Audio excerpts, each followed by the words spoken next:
Our top focus on News Point right now. China has kicked off its largest political event of the year on Monday, as Beijing put on a carefully choreographed display of national unity. The two-session conclave began with opening meet of the Chinese People's Political Consultative Conference, which will last until Sunday, attended by top leadership, including Xi Jinping. Here are the key takeaways on Taiwan tensions, defense expenditure and childbirth policies. Well, according to an official work report reviewed by news agency Reuters, China will strengthen defense spending by 7.2% this year. It is the same rate as last year, but higher than the government economic growth forecast. The budget showed about $230 billion allocated to military spending. The defense budget is closely watched by China's neighbors and the United States of America. While tensions have risen sharply in recent years over Taiwan, and nations are extremely worried about Beijing's strategic intentions and also the growth of its armed forces. In a separate report, China said it would resolutely oppose separatist activities aimed at Taiwan independence and external interference. The work report also said that China would be firm in advancing the cause of China reunification, dropping the mention of peaceful reunification as mentioned in previous reports. Well, this year's increase in defense spending marks the 9th consecutive single-digit increase. As in previous years, no breakdown of the spending was given, just the overall amount and the rate of increase.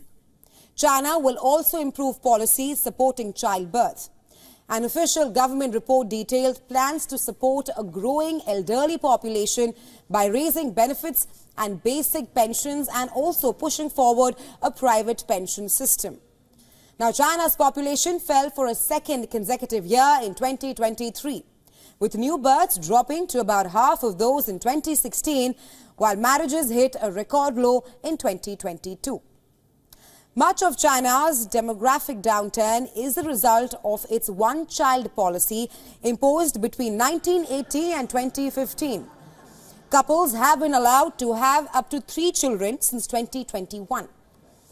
Well, the authorities have tried to roll out incentives, including expanding maternity leave, financial and tax benefits for having children, as well as housing subsidies in the country. But China is reportedly one of the world's most expensive places to bring up a child, and that is relative to its GDP per capita. To support the elderly, China will implement a private pension system across the country. It would appropriately raise minimum basic old age benefits for rural and non-working urban residents and also basic pensions for the retirees. It said it would build a system for providing elderly care services at home and also strengthen its health system for the elderly.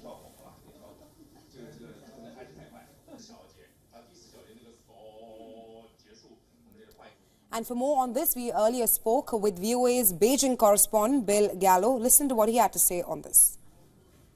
So the language we saw here today at the Great Hall of the People regarding Taiwan was definitely more impatient than it had been years ago. But it's really not that much different than the kind of language that Chinese leaders have been using recently when they talk about Taiwan. It's apparent that they are growing more impatient with Taiwan and with the eventual thought of reunification. However, it's not really clear that, either today or even in recent weeks that we're seeing any sign that China really wants to escalate things regarding Taiwan.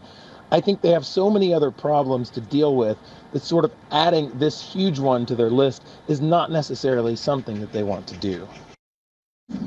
From here, Xi Jinping will go to various breakout groups in these two sessions events. We still don't know exactly how long these two sessions events will last, but it's sort of being watched for signs on a very interesting level. It's sort of cryptic messages that are sent. Even this government work report we heard today was filled with lots of language that really only means something if you've watched China for a long time. There's just a lot of communist kind of verbiage that goes on in these things. And so people who follow Chinese politics very closely will be watching not only the work reports that come out throughout the week, but also these press conferences where, some leaders will actually make comments and hopefully we'll get a better idea about what China intends to do for the rest of this year.